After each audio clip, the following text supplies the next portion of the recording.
on Auschwitz.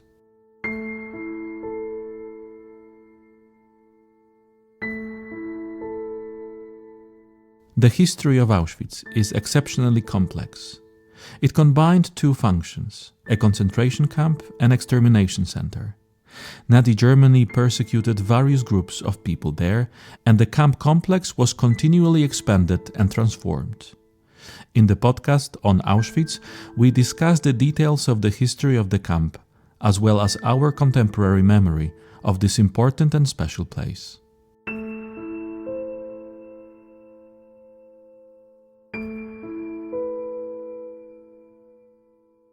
What is the origin of this huge project? Where did the idea to write a book so distinct and dedicated to this subject originate?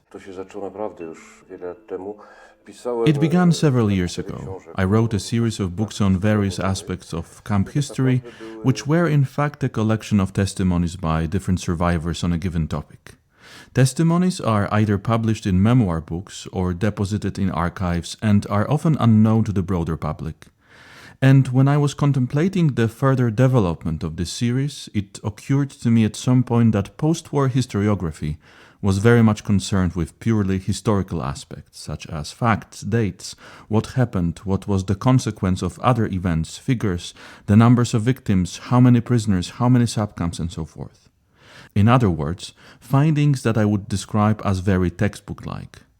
And the human camp experience was left somewhere on the sidelines. However, when one reads these books or archival accounts, there are several different kinds of narration. Indeed, some are purely historical and factual, whereas some attempt to describe their own experience in much greater depth, and this has been omitted somewhere or left aside. I'm not surprised a bit. Firstly, it means that the findings of history were particularly relevant. But on the other hand, when it occurred to me how much we are missing the essence of Auschwitz, which is not contained in the facts, but in the experience of people subjected to dehumanization, I tried to go back to all these accounts and books and see if it is possible to gather some basic human experiences in a polyphony of sorts. And it took me a very long time. I could do this after working hours, after hours of other various duties, so I worked on it generally at night. It was the only free time I found. I spent 4.5 years just reading and collecting material and quotes, comparing them and breaking them down into different types of experiences, emotions, states of mind. I confronted myself and verified it to ensure I was not merely describing an individual experience, but some model behavior, human defensive reaction, or others in the camp. Once I had it sorted out and was certain that it was possible to draw some general conclusions from this experience, I proceeded to edit and write the book. It took a lot longer than one might assume. These seeds were found in entirely different working spaces, in conversations with some of the survivors who, I remember such a discussion between two former prisoners, neither of whom is alive today. They spoke to each other about their various camp experiences, personal experiences. I was sitting next to them at the same table, and at some point one of them said, "Well, but no, it makes no sense to even talk about it because those who haven't been through it won't understand." It may be that a lot of things are difficult to comprehend, but all the more reason I thought it necessary to attempt to summarize what they were telling us. Trudno jest zrozumieć, ale tym bardziej wydało mi się, że konieczna jest próba podsumowania tego, o czym tak naprawdę nam mówili. The key to creating such work is precisely time, because we have thousands of testimonies in different collections, both at the Memorial Archives and in various institutions worldwide. There are memoir books, trial accounts, and reports gathered in collections such as the Shoah Foundation, which recorded accounts. An ordinary, and I will use this word here, an ordinary person doesn't stand a chance of penetrating this great chorus of voices. Such work can only be produced at great time expense, as it takes years to get to so many sources. Przede wszystkim nikt nie dotrze do wszystkich źródeł, nie dlatego, że są rozsypane po całym świecie, to jednak jest kilka dużych kolekcji plus dziesiątki dużo mniejszych. First of all, no one can get to all the sources. And it's not because they are scattered all over the world. There are several extensive collections plus dozens of much smaller ones, but above all it comprises more than a dozen languages. Yiddish, Hebrew, Polish, German, French, the Balkan languages, Slavic languages, various others. There is no one well versed in so many languages to be able to decipher with deep empathic understanding the different nuances of these accounts, and it is not as if they have all been translated into English or any other language. I had the same problem too. In my case, I focused on Polish, French, and English, only occasionally turning to languages I was less familiar with. However, I was unable to read, for example, Hebrew, Hungarian, or Greek accounts. At some point, however, after these 4 years, I had already collected the main issues, and I realized that I could still read and explore various sources, but this is a bit like an exemplification. For example, I only obtained confirmations of the thesis I had already gathered during these 4.5 years. And then the only question was which quotation was more representative, or more conveying, or better, shorter in explaining certain events, and which ones to use and which not. However, the truth is that there is an immeasurable amount of it. It is not as we often imagine that the source base has already been researched and known. These are tens and hundreds of thousands of pages written by very different people, some with greater writing skills, others decidedly less so. Some were written for the courts or to obtain compensation. Some were written for publication, others just so there would be a trace of truth somewhere in the archives about people who didn't survive the camp. Indeed, extracting layers that refer to people's inner experiences from these materials was not easy. The time invested is also due to sheer volume of material and its very complex nature. These are very different sources. It is also important to remember that if the memoirs were created in the late 1940s or early 1950s, they are quite different from those created in, say, the 1990s or after the year 2000. Not only because of human memory, which I think is less of a problem as one can forget specific facts and events, but it is difficult to forget emotions, especially those post-traumatic ones. But this late memory inevitably borrows many events from earlier publications that have become part of the canon, the way we speak, the way we tell the story, and the rhythm of this narrative. It is established in a somewhat collective and transitional way, so these are also very different accounts given the time they were created. Więc to są też bardzo różne relacje, biorąc pod uwagę czas, w którym powstawały. I want to ask you about the technique applied, as the book is structured in a very particular way. It is divided into successive chapters, totaling over 30. Each chapter is one experience, one emotion, and one motive, which is described and illustrated by fragments of testimonies and words of survivors. Was it the case that you had a certain catalogue of thought-out emotions, and then further emotions emerged through reflective reading? Or could it have been that it was only while reading that this palette of human experience began to unfold? Tak, to było bardzo żywe. Pewne kwestie oczywiście, że mogą się spodziewać. Yes, it was very vivid. Of course, I expected certain things to happen, as it is not the first time I have worked on accounts, that some of the elements were clear and would be described powerfully. For example, I understood hunger as a potent, destructive, all-consuming human thought and feeling. It was clear that it would be impossible to describe Auschwitz without it. But some of the others I assumed would be described. They appeared rarely, because the accounts were written for a different purpose, and not everyone wanted to open up about some deep experiences. The various silences surprised me. For example, I was astonished by the descriptions of the fate of children in the camp. Contrary to appearances, there isn't much in it. Everyone says that yes, there were Jewish children in the Theresienstadt family camp. There were Roma children, Polish children, children from the Warsaw Rising, from the Zamojszczyzna region, and so on. These were not large groups compared to the enormity of the prisoner population, but there are very few such in-depth descriptions, such as would allow one to compare different pieces of information. However, the historian likes certain data to appear in various sources and not just derived from one.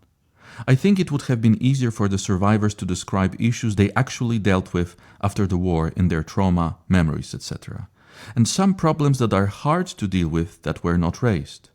It's a bit like the case of one of the Sonderkommando prisoners, the late Henrik Mandelbaum, who worked in the Sonderkommando for about 1.5 years and claimed until the end of his life that he had never seen children in the gas chambers, which is utterly absurd given it was the period of the greatest expansion of the extermination machine during the Hungarian transports. But he erased it from his memory altogether. There were also some silences, however, I try not to deduce from them, because it was vital for me that they tell their stories. that I was only a sort of facilitator of these voices in a very servile sense and not impose my vision. So firstly, I collected these quotations, and they were arranged into some kind of thematic bags, so to say, without the internal structure of each of these topics. However, it soon turned out that some aspect had to be divided, combined, or moved to another section because my methodological assumption, those of a post-war man, sometimes played tricks on me, and at some point, I must admit, I underestimated certain issues or that I assumed certain things incorrectly. It took quite a long time for this primary narrative to become established. Today it's easy because we work on computers and one can transfer content. I can't imagine producing such a book on a typewriter, since one would probably have to rewrite, cut and rearrange it several times. I am curious about the narrative you have adopted. On the one hand, of course, one can see that you stand a little on the side. You are a kind of a storyteller, in the sense that these voices are the focus, the voices of the witnesses, but you also give it a rhythm, a structure, and also make use of facts, interestingly enough to a minimal extent, to explain certain contexts. It is not a history book about Auschwitz, it is not a book in which one learns about the entire development of the camp system. I think that it is not easy for a historian to stand aside, as a historian is tempted on the one hand to extract certain facts, but on the other hand to explain everything. No, takie książki stricte historyczne już powstały. Pisali Well, such strictly historical books have already been written. They were written by outstanding scholars of Auschwitz and the Holocaust. From the beginning, my work was a bit of a counterpoint, because I wanted to focus on what was missing in those books, the human experience. Secondly, it was crucial for me not to make it my projection or imagination about Auschwitz, but to lend voice to those who described it after the war. There are examples of this in TV reports, for example, where 6 or 7 people talk about something, say a plane crash or something else, and this story, skillfully cut out and put together, makes these 6 or 7 people complement each other somehow and create a narrative. Some of the books were also used on a completely smaller scale. In my book, however, I used a considerable number of quotations which ended up in this book, and even though there were many more of them before, over 1,700. Hundreds of survivors are quoted. So it is a kind of a polyphony, the credibility of which does not depend on my arrangement, but simply on the complementarity of all these memoirs, remarks, observations, and silences. I keep pointing out that there are topics I feel most survivors didn't believe would be of any use to us, or that we would comprehend it at all. This has been raised in our conversation, but I think it is essential to ask the question directly. How does Auschwitz, a monograph on the human, differs from the books written so far that analyze the fate of prisoners? Building this otherness and individuality became a constant thing during work on the book, and I have the impression that it was the author's growing responsibility. We are in the 20s of the 21st century, and other books have practically ignored this subject. I, for one, was utterly amazed at how classical monographs were basically unnecessary for me to write or reflect on the issue.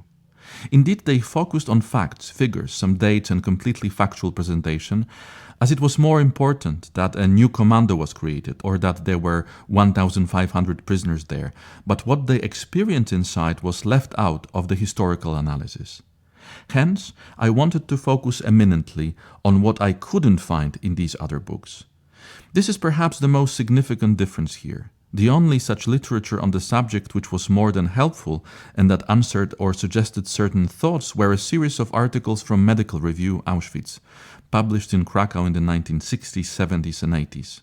It was done by Krakow physicians who dealt with what happened to people during the war, unlike the German doctors who were concerned with the KZ syndrome, which is what happened to people after the war. Several articles in the yearbook gave a lot of food for thought. However, in the rest of the camp's historiography, I rarely encountered such themes as nostalgia, empathy, apathy, hope, hopelessness, etc. Although fundamental, these things didn't appear at all, which is a pity because the camp wasn't a continuum of days, weeks and months. The camp was, above all, a unique, tragic and terrible human experience beyond imagination. This multitude of experiences captures the worst, deepest layer that we understand under the word Auschwitz. Ta masa doświadczeń tak naprawdę oddaje tą najgorszą, najgłębszą warstwę, którą rozumiemy pod słowem Auschwitz. When I read a monograph on the human, one publication I had in mind was Hermann Langbein's The People of Auschwitz. He approached it differently and from a slightly different perspective, but tried to show Auschwitz from the perspective of the various people in the camp structure that he observed.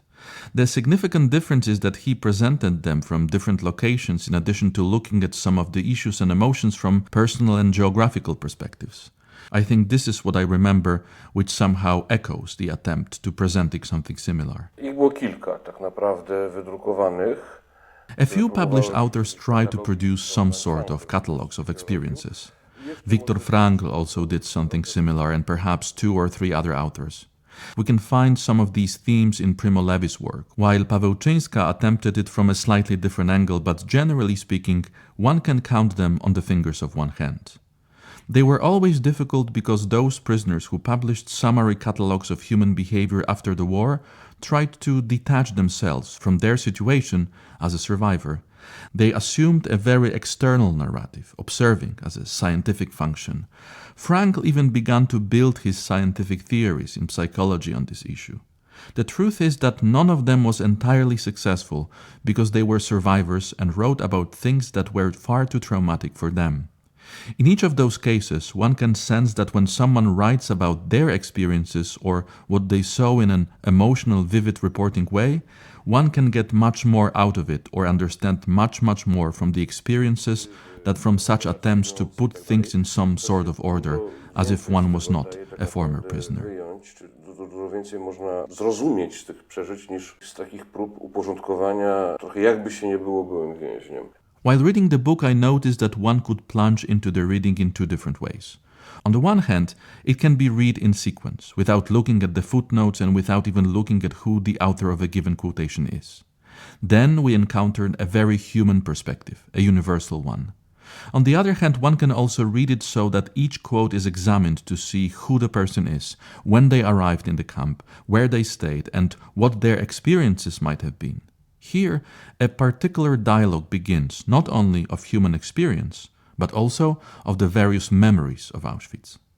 Ja chciałem napisać książkę, która będzie dla różnych bardzo czytelników i dla takich, którzy... I wanted to write a book that would be for various readers, and for those who are just beginning to take an interest in Auschwitz, from a more human experience in some unimaginable extreme and do not have extensive knowledge of the camp. But also for those who have delved deeply into the history of Auschwitz, who work here, be they guides or historians who lecture here and teachers who bring groups to the memorial. Some people have above average knowledge, so each footnote contains the name, surname, and source of the quote. I also included, where possible, the camp number of a given prisoner, although this data is not always preserved. This is extremely important. There are German Nazi camps where the numbers of the dead were assigned a second time to new inmates. At Auschwitz, the numbers were not used twice, and therefore the number itself provides a great deal of knowledge about the time of arrival and the transport in which the person arrived. And Auschwitz changed a lot throughout history. For example, the Auschwitz of 1941 is entirely different from the Auschwitz of 1944. Therefore, I think one of the trails I propose in it was necessary for those in particular with broader knowledge. However, there is no single experience of Auschwitz. Although some general conclusions can be drawn, they are extremely different experiences. It was a different story for someone who had been caught in a roundup somewhere in Powiśle district in Warsaw, for example, and they didn't know until the very end why they had been apprehended and not someone else. It was different if someone was arrested because they were, for instance, active in the underground state or the government delegation for Poland and knew the risk involved. It was something else for a peasant transported from Zamość region who had never been on a train or traveled more than 30 kilometers around his cottage, almost illiterate and utterly unfamiliar with life and the world, foreign languages, etc. It was something different for an Orthodox Jew brought from some shtetl who also lived in his own precisely standardized world, associated with a specific weekly timetable of religious holidays and so on. It was quite a different thing for a Jew who had not been Jewish for 3 generations, lived in Amsterdam, was baptized like his father, and assimilated completely, but the Germans somehow discovered he had Jewish roots after all. and yet a different thing for a Slovakian insurgent captured somewhere in the mountains or forest. These are very different perspectives, and what I find most interesting is that one can find some connections and commonalities in these varying perspectives. Then, the Auschwitz experience itself makes a huge difference. However, if someone arrives, and even before they are assigned to a particular commando or position, if someone arrives, say, with their Jewish family, and the entire family is murdered within a few quarters of an hour after arrival, and only they, for example, end up in the camp as a result of selection, such a person is in a completely different psychological condition from someone who ends up here from a roundup, not knowing why they suffered such a fate, but who has a family outside the camp, can count on parcels, etc., has someone to miss, and has something to pin some hope of survival on. These are extremely different psychological situations right from the start. Then, whether someone strong ends up in a commando doing difficult, very physical and exhausting outdoor work, or whether someone ends up in a commando doing, say, clerical work indoors, or if someone will get more ill or less ill, or if they are naturally slim and consequently find it easier to cope with the lack of food than someone for whom it comes as a huge shock that they suddenly get, say, 1,200 or 1,300 calories instead of 3,000 or 4,000. Or if someone arrives in the autumn when the rainy weather sets in and in a little while it will be cold and frosty and hardest months begin. Or if one arrives in the spring and has 6 months to adapt to the camp regimen, that is, if one survives that long. And of course it must be remembered that 90% of the people who ended up in Auschwitz didn't leave any account because they didn't survive. It is also a methodological obstacle because we have to rely on the voices of those who survived. With very few exceptions, say some manuscripts of the Sonderkommando buried in the ground and found after the war, or some secret messages released to the outside world. However, 99.9% of our material is from people who managed to survive and wrote this after the war, sometimes in a highly traumatic situation. In some accounts, one can sense that the individual doesn't want to describe the experience. They describe it because they feel obliged to, or have been asked to do so by someone else. Nevertheless, I remember sentences like, "But don't ask me to revisit this topic because I don't want to revisit it anymore, as it is too much for me." This post-war condition revealed a great deal about the disparity of this material, making it all the more interesting that these main aspects are confirmed in all its diversity. Bardzo rzucała na nierówność tego materiału. Tym bardziej zresztą ciekawe właśnie jest, że główne te aspekty się potwierdzają w całej tej różnorodności. I do not want to ask you which chapter of the book is most etched in your memory, as it is probably impossible to answer such a question. However, I'll put it slightly differently. You had this giant jigsaw puzzle of human experience in front of you, and indeed some of the pieces of that puzzle, once you entered the world of these words left behind by the survivors, some elements of this puzzle probably required a little more responsibility, caution and sensitivity. Powiem trochę inaczej. To, co mi przysparzało największą trudność, to jest po pierwsze Let me put it slightly differently. What I found most difficult was trying to understand the pre-war times, which was not always possible because not every book starts from the 1930s. The short reports describe some exceptions, extracted from a mere stay in the camp, for instance 2 or 3 months, or a matter of the work of a particular work squad.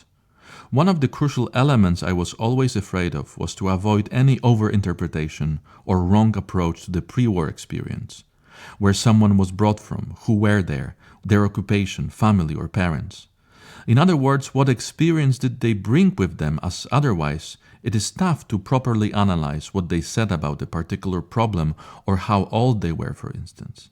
In truth, if one was a teenager in Auschwitz, one views the situation differently from a 35-year-old. The degree of maturity is entirely different. This is the first element that I had trouble with, because this information was not available always and everywhere. It's not as though we know everything about every prisoner and that all we have to do is to paste the name into some gigantic database. Sometimes I even don't know the number of a survivor. If they never published or allowed anyone to photograph them, their forearms, then sometimes we don't have that number. And the second issue, and probably the most difficult, was to adapt certain assumptions about the Muzumanization stage of a given prisoner. That is, to what extent certain processes of starvation and mental and physical devastation were already advanced at the moment of description, since it strongly affected the perception of the external or camp world, including the perception of certain stimuli and the correlation of certain information. A man severely Muslim in the camp could no longer perceive stimuli, or think logically, and at some point no longer felt any instinct for self-preservation. However, it is not as if a specific line can be drawn and from this point assume that we are dealing with a prisoner who has been entirely Muslim, and that up to this point the truth of their description of reality is intact. It is a process that could take several weeks. I had plenty of doubts, comparisons and struggles trying to discern at what stage of the camp life a given prisoner remembered such and not other situations. To conclude, it is difficult not to ask what next. I do not believe you won't refer to any more books or accounts.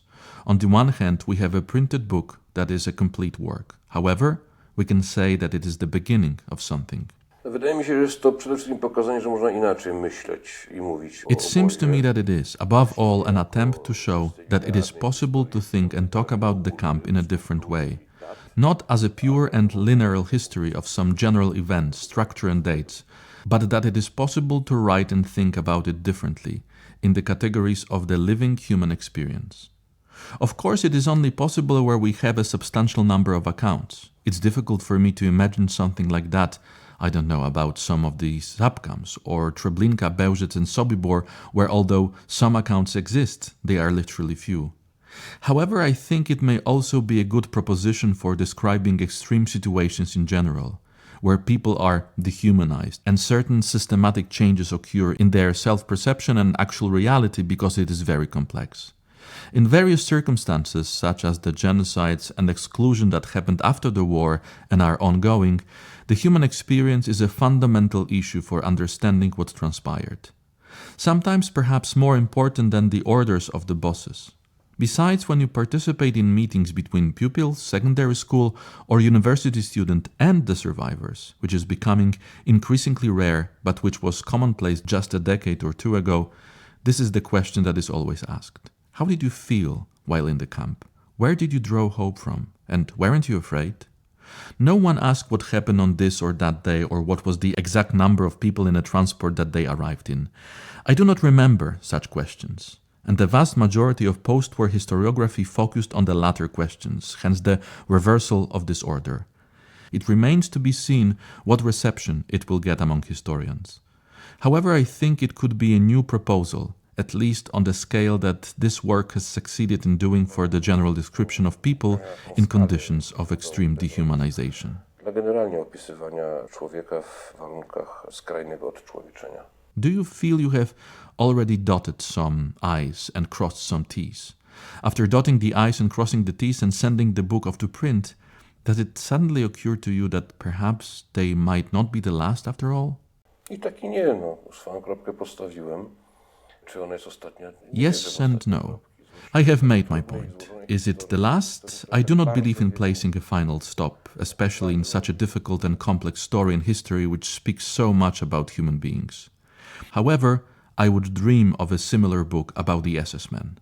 The problem of the victim is a problem of innocence and the drama of that innocence.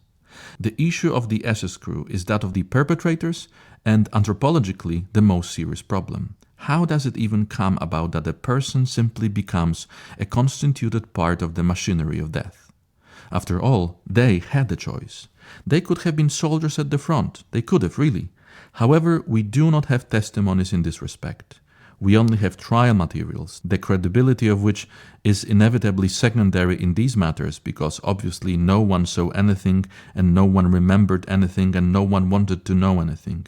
There are a few memoirs written somewhere in the prisons, but these aren't enough to make such a description. What happens to a person on the other side of the wires? Ale to jest zdecydowanie za mało, żeby pokusić się o taki opis, co się dzieje z człowiekiem po drugiej stronie drutów.